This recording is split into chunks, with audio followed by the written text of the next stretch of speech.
She got into the elevator with him, the young woman from down the hall, the one he'd last seen at the annual coop meeting a week before.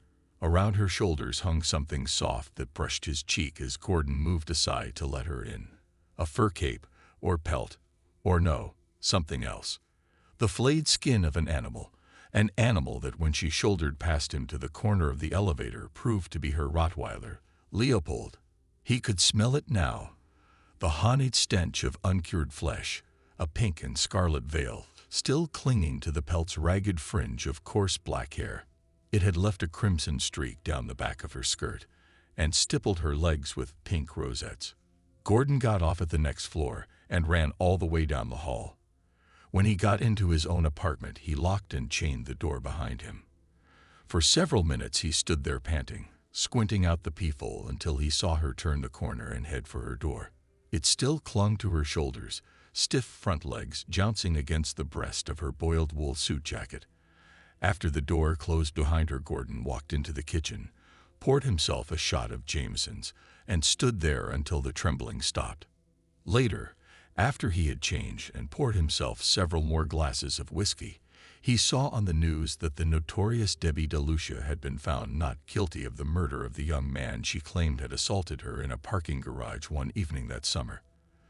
The young man had been beaten severely about the face and chest with one of Ms. DeLucia's high-heeled shoes. When he was found by the parking lot attendant, most of his hair was missing.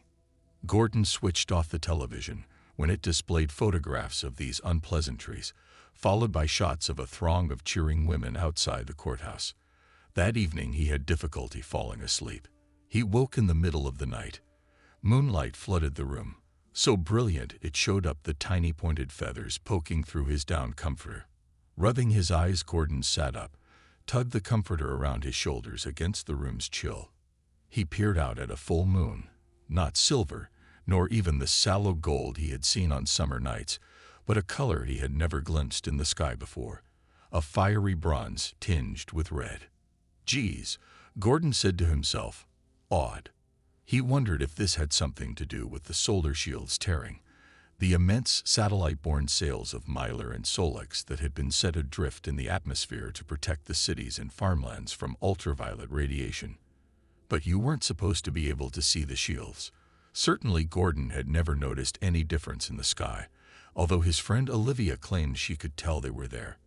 Women were more sensitive to these things than men, she had told him with an accusing look. There was a luminous quality to city light that had formerly been sooty and gray at best, and the air now had a russet tinge. Wonderful for outdoor setups. Olivia was a noted food photographer, or would be saved for the odd bleeding of colors that appeared during developing. Winesap apples touched with violet, a glass of Simoleon shot with sparks of emerald, the parchment crust of an aged camembert taking on an unappetizing salmon glow.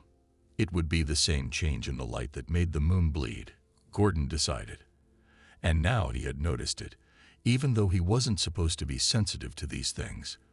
What did that mean, he wondered. Maybe it was better not to notice, or to pretend he had seen nothing. No sanguine moon, no spectral colors in a photograph of a basket of eggs. Strange and sometimes awful things happened to men these days. Gordon had heard of some of these on television, but other tales came from friends, male friends. Near escapes recounted in low voices at the gym or club. Random acts of violence, spurred by innocent offers of help in carrying groceries. The act of holding a door open suddenly seen as threatening. Women friends, even relatives, sisters and daughters refusing to accompany family on trips to the city. An exodus of wives and children to the suburbs. From the suburbs to the shrinking belts of countryside ringing the megalopolis. And then husbands and fathers disappearing during weekend visits with the family in exile. Impassive accounts by the next of kin of mislaid directions. Trees where there had never been trees before. Evidence of wild animals, wildcats or coyotes perhaps, where nothing larger than a squirrel had been sighted in 50 years. Gordon laughed at these tales at first, until now. He pulled a feather from the bed ticking and stroked his chin thoughtfully before tossing it away. It floated down, a breath of tawny mist. Gordon determinedly pulled the covers over his head. and went back to sleep. He was reading the paper in the kitchen next morning, a detailed account of Ms. DeLucia's trial, and a new atrocity. 3 women returning late from a nightclub had been harassed by a group of teenage boys, some of them very young. It was one of the young ones the women had killed, turning on the boys with a ferocity the newspaper described as demonic. Gordon turned to the section that promised full photographic coverage and shuddered. Hastily, he put aside the paper and crossed the room to get a second cup of coffee.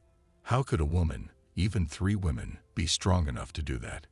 He recalled his neighbor down the hall. Christ, he'd take the fire stairs from now on, rather than risk seeing her again. He let his breath out in a low whistle and stirred another spoonful of white powder into his cup. As he turned to go back to the table, he noticed the message light blinking on his answering machine. Odd. He hadn't heard the phone ring during the night. He sipped his coffee and played back the tape. At first he thought there was nothing there. Dead silence, a wrong number. Then he heard faint sounds, a shrill creaking that he recognized as crickets, a katydid's resolute twang, and then the piercing, distant wail of a whippoorwill. It went on for several minutes, all the way to the end of the message tape. Nothing but night sounds, insects, and a whippoorwill, once a sharp yapping that, faint as it was, Gordon knew was not a dog but a fox. Then abrupt silence as the tape ended. Gordon started, spilling coffee on his cuff, and swearing, rewound the tape while he went to change shirts. Afterward, he played it back. He could hear wind in the trees, leaves pattering as though struck by a soft rain. Had Olivia spent the night in the country? No, they had plans for tonight, and there was no country within a day's drive in any direction from here. She wouldn't have left town on a major shoot without letting him know. He puzzled over it for a long while, playing back the gentle pavane of wind and tiny chiming voices, trying to discern something else there, breathing or muted laughter, or a screen door banging shut. Anything that might hint at a caller. But there was nothing but crickets and whippoorwills and a solitary vixen barking at the moon. Finally, he left for work. It was the sort of radiant autumn day when even financial analysts wax rapturous over the color of the sky. In this case, a startling electric blue, so deep and glowing Gordon fancied it might leave his fingers damp if he reached to touch it, like wet canvas. He skipped his lunchtime heave at the gym.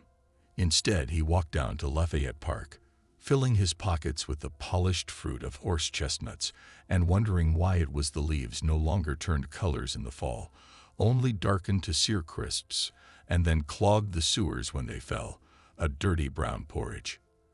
In the park, he sat on a bench. There he ate a stale ersatz croissant and shied chestnuts at the fearless squirrels. A young woman with 2 small children stood in the middle of a circle of dun-colored grass, sowing crusts of bread among a throng of bobbing pigeons.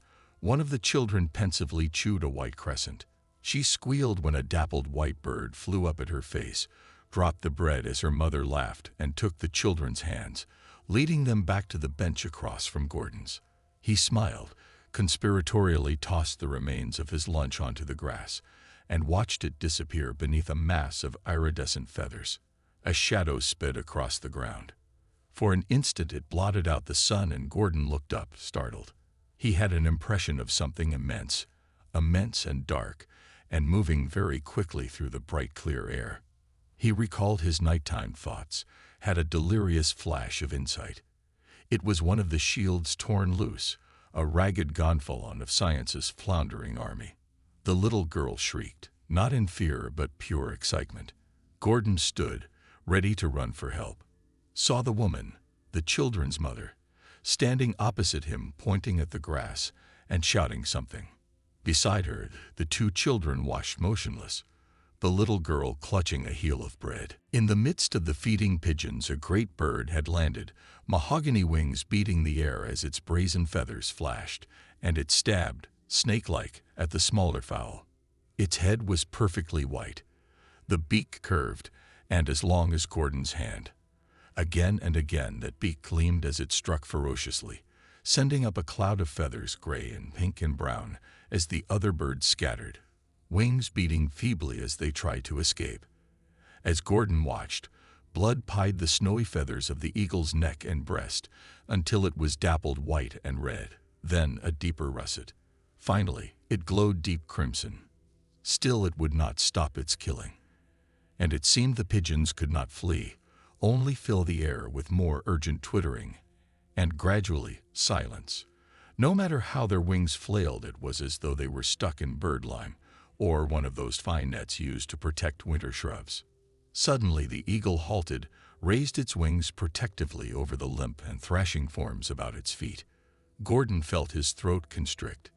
He had jammed his hands in his pockets and now closed them about the chestnuts there, as though to use them as weapons. Across the grass, the woman stood very still. The wind lifted her hair across her face like a banner. She did not brush it away, only stared through it to where the eagle waited, not eating, not moving, its baleful golden eye gazing down at the fluttering ruin of feather and bone. As her mother stared, the little girl broke away, ran to the edge of the ruddy circle where the eagle stood. It had lifted one clawed foot, thick with feathers, and shook it. The girl stopped and gazed at the sanguine bird.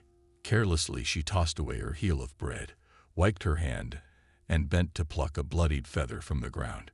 She stared at it, marveling, then pensively touched it to her face and hand. It left a rosy smear across one cheek and wrist, and she laughed in delight.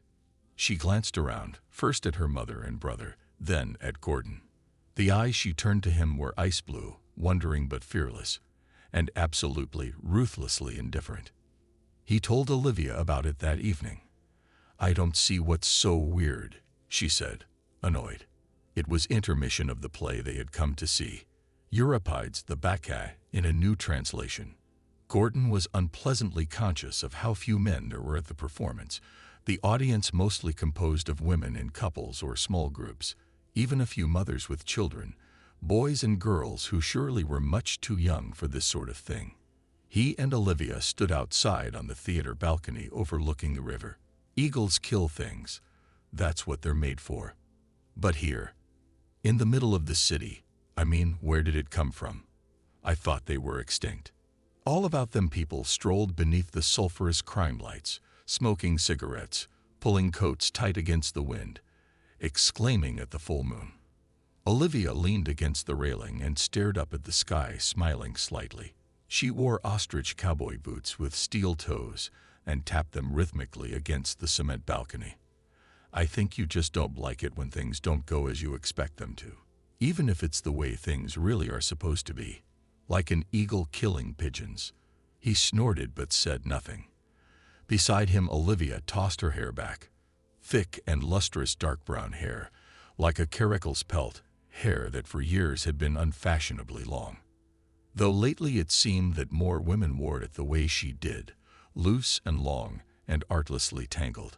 As she pulled the lock away from her throat, he saw something there, a mark upon her shoulder like a bruise or scrape. "What's that?" he wondered, moving the collar of her jacket so he could see better. She smiled, arching her neck. "Do you like it?" He touched her shoulder, wincing. "Jesus, what the hell did you do? Doesn't it hurt?" "A little." She shrugged, turned so that the jaundiced spotlight struck her shoulder, and he could see better. A pattern of small incisions had been sliced into her skin, forming the shape of a crescent, or perhaps a grin. Blood still oozed from a few of the cuts. In the others, ink or colored powder had been rubbed so that the little moon, if that's what it was, took on the livid shading of a bruise or orchid. Violet, verdigris, citron yellow. From each crescent tip hung a gold ring smaller than a teardrop. But why? He suddenly wanted to tear off her jacket and blouse, search the rest of her to see what other scarifications might be hiding here. Why? Olivia smiled, stared out at the river moving in slow streaks of black and orange beneath the sullen moon. "A melted tiger," she said softly.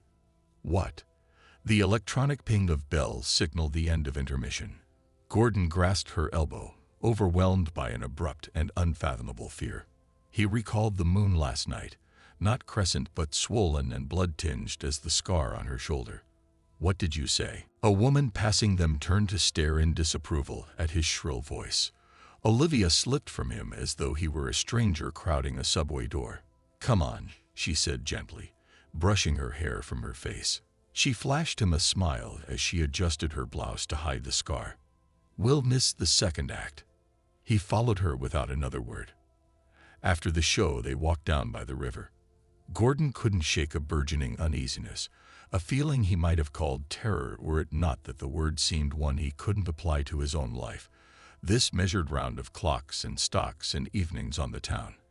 But he didn't want to say anything to Olivia, didn't want to upset her. More than anything, he didn't want to upset her. She was flushed with excitement, smoking cigarette after cigarette, and tossing each little brand into the moonlit water snaking sluggishly beside them. Wonderful, just wonderful. The post really did it justice, for a change. She stooped to pluck something from the mucky shadows and grimaced in distaste. Christ, they're fucking beer cans. She glared at Gordon, as though he had tossed it there. Smiling wanly, he took it from her hand and carried it in apology. "I don't know," he began, and stopped. They had almost reached the memorial bridge. A path curved up through the tangled grasses toward the roadway. A path choked with dying goldenrod and stunted asters and Queen Anne's lace that he suspected should not be such a luminous white, almost greenish in the moonlight. Shreds of something silver clung to the stunted limbs of low-growing shrubs. The way they fluttered in the cold wind made him think again of the atmospheric shields giving way, leaving the embarrassed earth beneath them vulnerable and soft as the inner skin of some smooth green fruit. He squinted, trying to see exactly what it was that trembled from the branches. His companion sighed loudly and pointedly where she waited on the path ahead of him. Gordon turned from the shrubs and walked more quickly to join her. "We should probably get up on the street," he said a little defensively. Olivia made a small sound showing annoyance. "I'm tired of Gotham streets. It's so peaceful here." He nodded and walked on beside her. A little ways ahead of them, the bridge reared overhead, the ancient iron fretwork shedding green and russet flakes like old bark. Its crumbling concrete piers were lost in the blackness beneath the great struts and supports. The river disappeared and then materialized on the other side, black and gold and crimson, the moon's reflection a shimmering arrow across its surface. Gordon shivered a little. It reminded him of the stage set they had just left, all stark blacks and browns and greens. Following a new fashion for realism in the theater, there had been a great deal of stage blood that had fairly swallowed the monolithic pillars and bound the proscenium with bright ribbons. "I thought it was sort of gruesome," he said at last. He walked slowly now, reluctant to reach the bridge. In his hand the beer can felt gritty and cold, and he thought of tossing it away. "I mean the way the king's own mother killed him. Ugh." The scene had been very explicit. Even though warned by the Post critic, Gordon had been taken aback.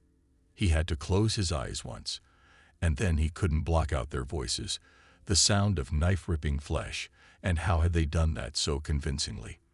The women chanting Evo, Evo, which afterwards Olivia explained as roughly meaning "oh ecstasy," or words to that effect. When he asked her how she knew that, she gave him a cross look and lit another cigarette. No wonder the play was so seldom revived. "Don't you think we should go back? I mean, it's not very safe here at night." "Huh." Olivia had stopped a few feet back. He turned and saw that she didn't seem to have heard him. She squatted at the river's edge, staring intently at something in the water. "What is it?" He stood behind her, trying to see. The water smelled rank, not the brackish reek of rotting weeds and rich mud, but a chemical smell that made his nostrils burn. The ruddy light glinted off Olivia's hair, touched her steel boot tips with bronze. In the water in front of her, a fish swam lethargically on its sides striped with scales of brown and yellow. Its mouth gaped open and closed, and its gills showed an alarming color, bright pink, like the inside of a wound. "Ah," Olivia was murmuring. She put her hand into the water and lifted the fish upon it.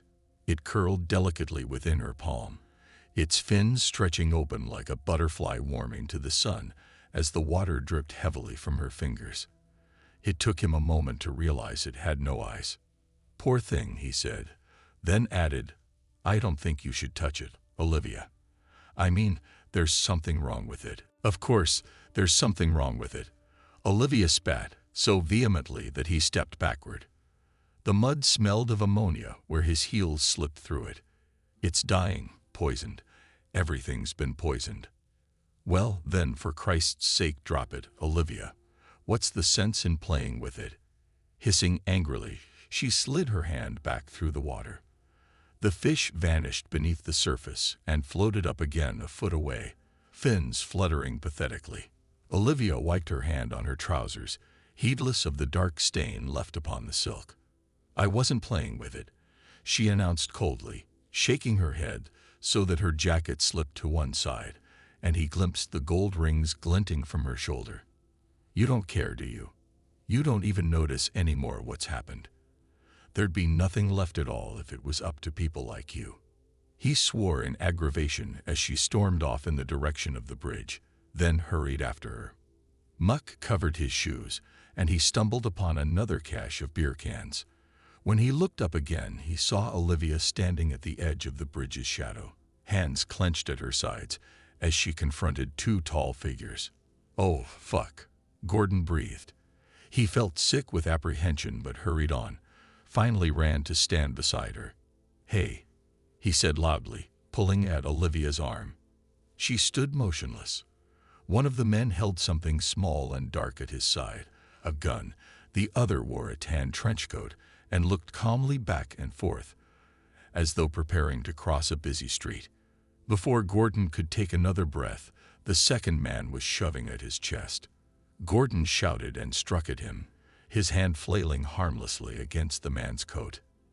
His other hand tightened around the beer can, and he felt a sudden warm rush of pain as the metal sliced through his palm. He glanced down at his hand, saw blood streaming down his wrist and staining the white cuffs of his shirt. He stared in disbelief, heard a thudding sound and then a moan. Then running, stones rattling down the grassy slope. The man in the trench coat was gone. The other, the man with the gun, lay on the ground at river's edge.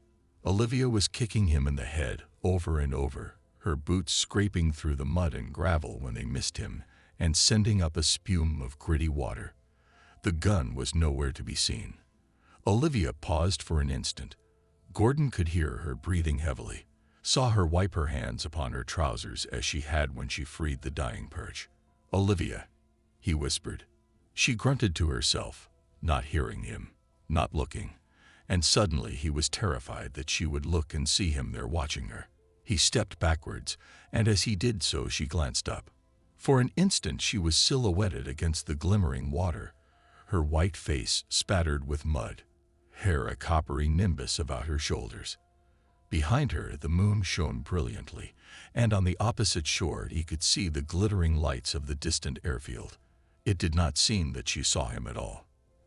After a moment she looked down and began to kick again, more powerfully, and this time she would bring her heel back down across the man's back until Gordon could hear a crackling sound. He looked on, paralyzed, his good hand squeezing tighter and tighter about the wrist of his bleeding hand as she went on and on and on. One of her steel boot tips tore through his shoulder, and the man screamed. Gordon could see one side of his face caved in like a broken gourd, dark and shining as though water pooled in its ragged hollows. Olivia bent and lifted something dark and heavy from the shallow water. Gordon made a whining noise in his throat and ran away, up the hill to where the crime lights cast wavering shadows through the weeds. Behind him he heard a dull crash, and then silence. A crowd had gathered in front of his apartment building when he finally got there. He shoved a bill at the cab driver and stumbled from the car. "Oh no," he said out loud as the cab drove off. Certain the crowd had something to do with Olivia and the man by the river. Policemen, reporters, ambulances. But it didn't have anything to do with that after all. There was music, cheerful music pouring from a player set inside one of the ground floor windows. Suddenly Gordon remembered talk of this at the coop meeting last week. a party, an opportunity for the tenants to get to know one another. It had been his neighbor's idea, the one with the dog. Someone had strung Christmas lights from another window, and several people had set up barbecues on the gray front lawn. Flames leaped from the grills, making the shadows dance, so it was impossible to determine how many people were actually milling about. Quite a few, Gordon thought. He smelled roasting meat, bitter wood smoke with the unpleasant reek of paint in it, were they burning furniture, and a strange Swedish scent, herbs or perhaps marijuana. The pain in his hand had dulled to a steady throbbing. When he looked down, he closed his eyes for a few seconds and grit his teeth. There was so much blood. "Hi," a voice cried. He opened his eyes to see the woman from down the hall. She was no longer wearing her Rottweiler, nor the expensively tailored suits she usually favored. Instead, she wore faded jeans and the kind of extravagantly beaded and embroidered tunic Gordon associated with his parents' youth. These and the many jingling chains and jewels that hung from her ears and about her wrists and ankles. She was barefoot, in spite of the cool evening, gave her a gypsy air. In the firelight, he could see that her face sans makeup was childishly freckled. She looked very young and very happy. "Hi," Gordon mumbled, moving his blood-soaked arm from her sight. "A block party." He tried to keep his tone polite but uninterested as he pushed through the crowd of laughing people, but the young woman followed him, grinning. "Isn't it great? You should come down. Bring something to throw on the grill or something to drink. We're running out of hooch." She laughed, raising a heavy crystal wine glass and gulping from it something that was a deep purplish color and slightly viscous, certainly not wine. When she lowered the goblet, he saw there was a small crack along its rim. This had cut the girl's upper lip, which spun a slender filament of blood down across her chin. She didn't notice and threw her arm around his shoulders. "Promise you'll come back, Mim. We need more guys so we can dance and stuff. There's just never enough guys anymore." She whirled away drunkenly, swinging her arms out like a giddy spinning child. Whether purposely or not, the goblet flew from her hand and shattered on the broken concrete sidewalk. A cheer went up from the crowd. Someone turned the music up louder. A number of people by the glowing braziers seemed to be dancing as the girl was, drunkenly, merrily, arms outstretched and hair flying.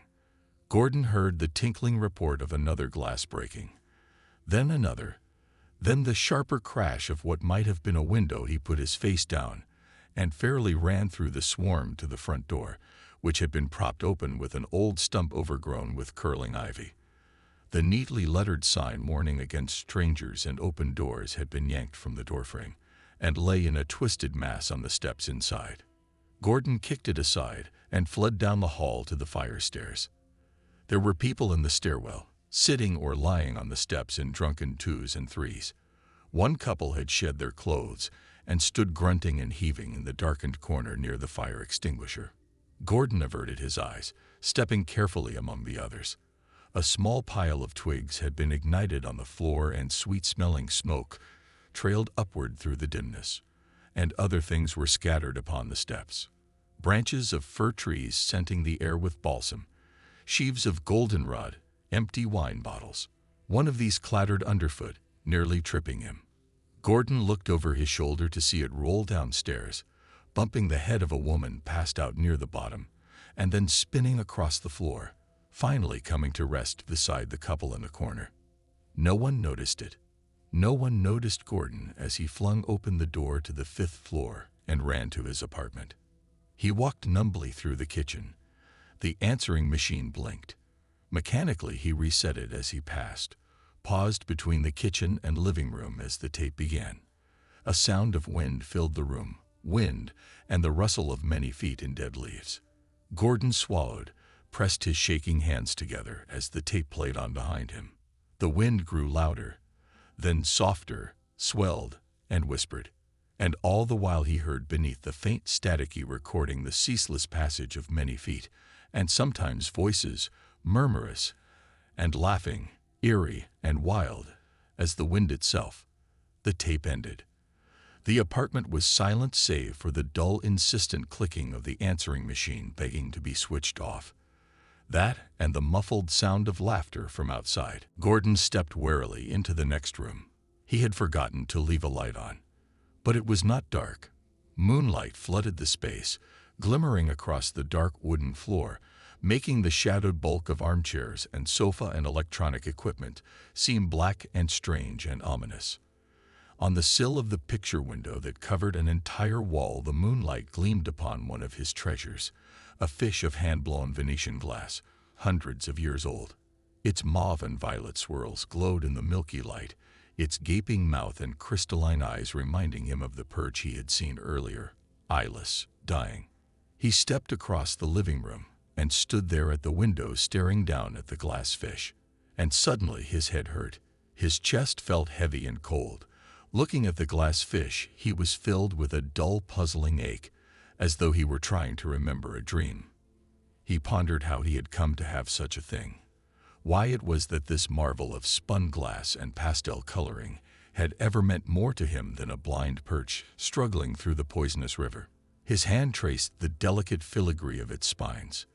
They felt cold, burning cold in the cloudy light spilling through the window. There was a knock at the door. Gordon started, as though he had been asleep, then crossed the darkened room. Through the peephole he saw Olivia, her hair a tangle, a streak of black across one cheek. Her expression was oddly calm and untroubled in the carmine glare of the exit light. He tightened his hand about the doorknob, biting his lip against the pain that shot up through his arm as he did so. He wondered dully how she had gotten into the building, then remembered the chaos outside. Anyone could come in, even a woman who had seemingly just kicked a man to death by the polluted river. Perhaps it was like this all across the city. Perhaps doors that had been locked since the riots had this evening suddenly sprung open. "Gordon," Olivia commanded, her voice muffled by the heavy door that separated them. He was not surprised to feel the knob twist beneath his throbbing palm, or see the door swing inward to bump against his toe. Olivia slipped in, and with her a breath of incense-smelling smoke, the muted clamor of voices and laughter and pulsing music. "Where'd you go?" she asked, smiling.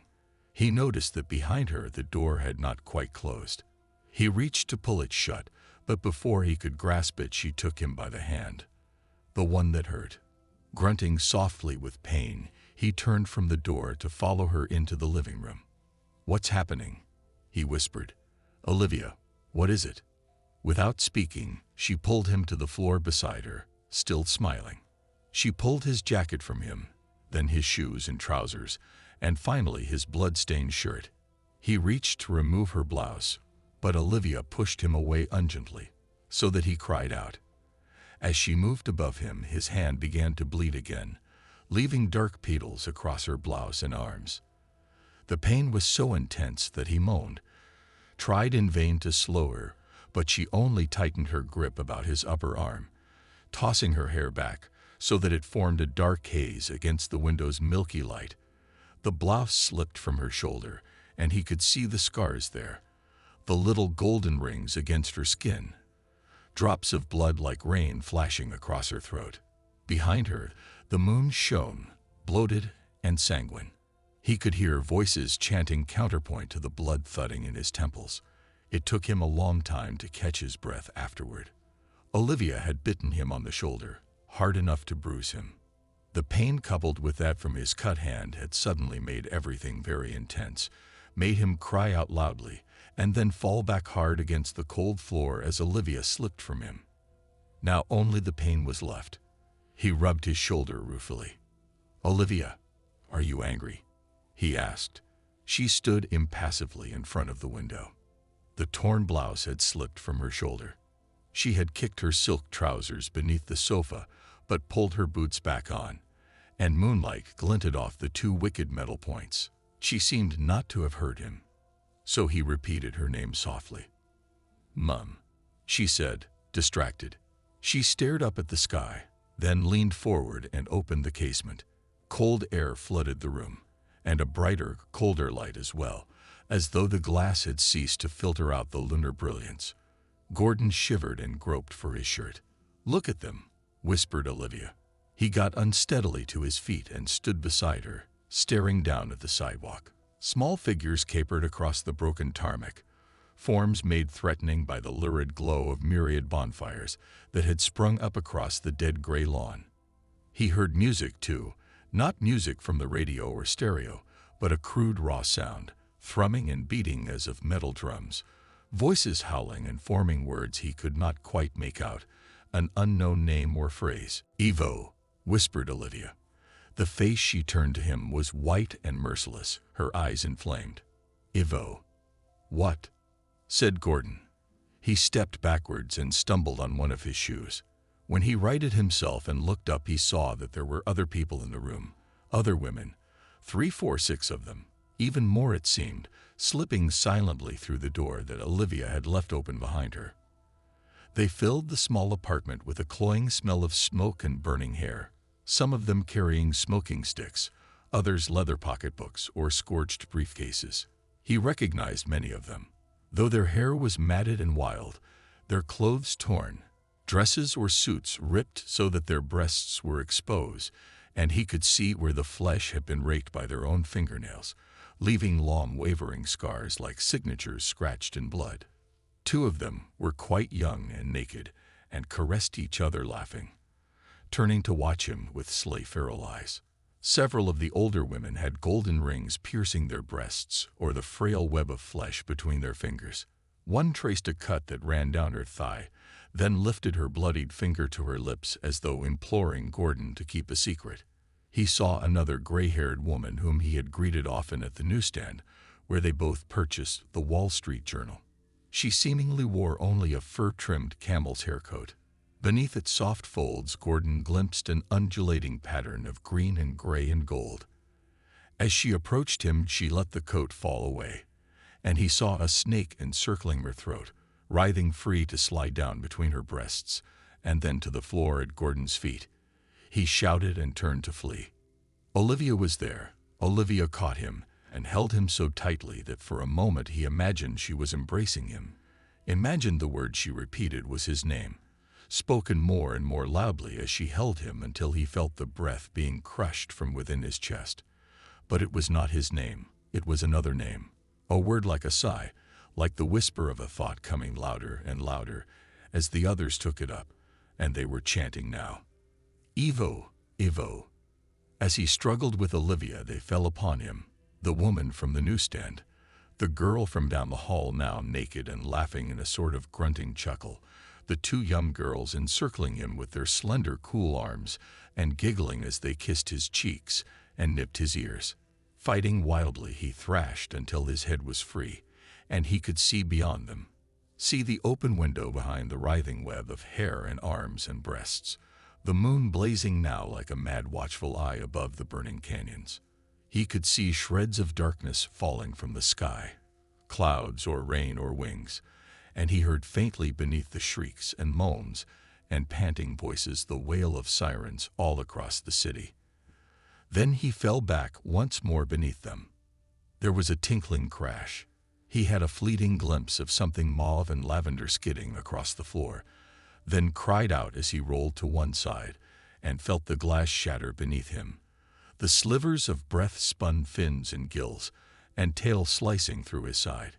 He saw Olivia, her face serene, her liquid eyes full of ardor as she turned to the girl beside her and took from her something that gleamed like silver in the moonlight, like pure and icy water, like a spar of broken glass. Gordon started to scream when she knelt between his thighs. Before he fainted, he saw against the sky the bloodied fingers of eagle's wings, blotting out the face of a vast, triumphant moon.